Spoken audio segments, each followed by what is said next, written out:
happening here on Capitol Hill. To join us to discuss it today is Senator James Paterson from Victoria. Thanks for your time. Pleased to be with you. So the big push for the government right now is getting those tax cuts through. It must have been a good feeling knowing it went through the House last night. What's the ambition for the Senate? Well, we're certainly pleased, but probably not too surprised to see it pass the House of Representatives, given that we do have the numbers in the House of Representatives. But it was really pleasing to see that at least some sense has come down to the Labor Party and they voted with the government to pass the tax cuts through the House of Representatives.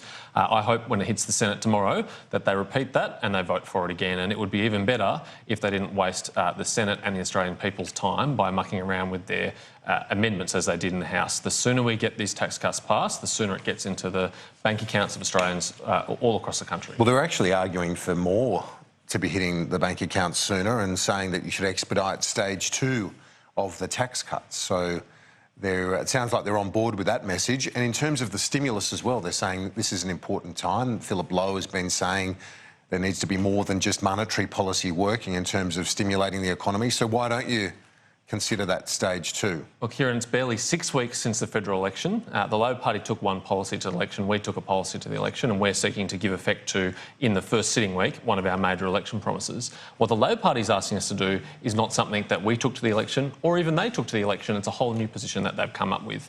We're very comfortable sticking to our plan as it was outlined by Josh Frydenberg in the budget in April, because it combines that immediate tax relief for working Australians with the long-term structural reform that we think that our tax system needs. Haven't the economic conditions changed, though? You didn't take 2 consecutive rate cuts to the election, but that's what's happened.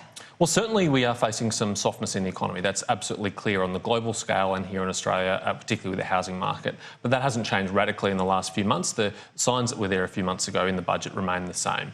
And all the economic data since then continues to be generally positive. Our unemployment rate remains low, our economy continues to grow, but there certainly are headwinds, and we think the tax cut that we've got a very prudent balance for that scenario.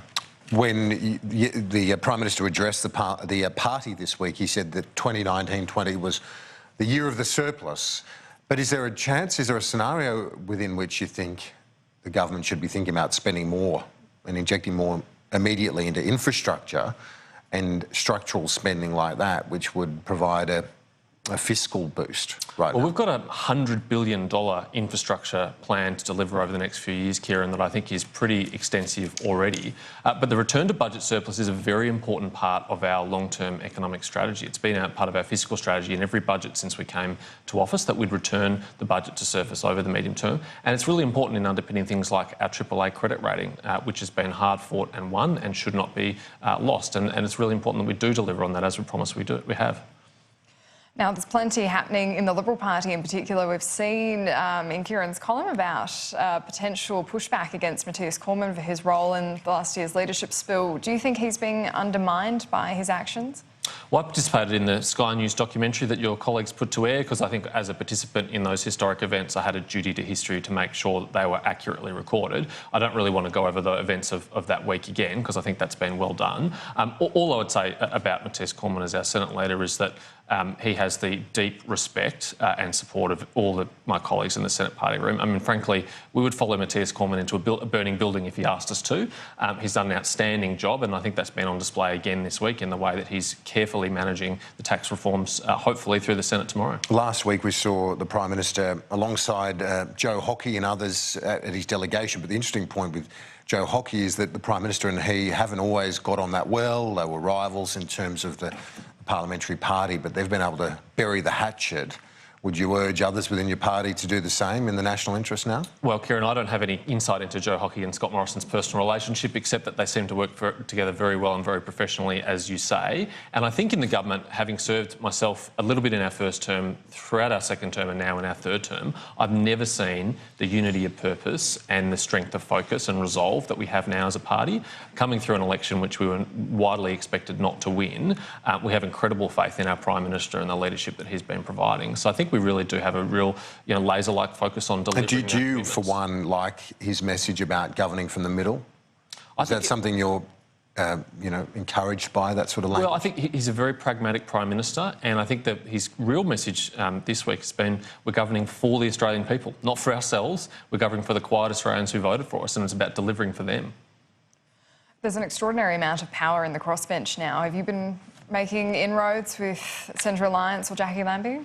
Well, we've got our fingers and toes crossed that the crossbench, like the Labor Party and maybe even the Greens, if wisdom was to strike them, will be supportive of our agenda in the Senate, not just this week, but in the weeks ahead. We've got a lot of business to get through.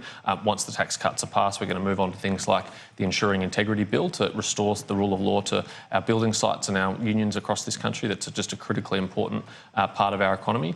So yes, we hope that the crossbench is going to be favourably disposed to important considerations like that. And finally, on the media freedom matter, there looks like there's competing committees that have been put forward as to who should look into the events of a few weeks ago, those raids.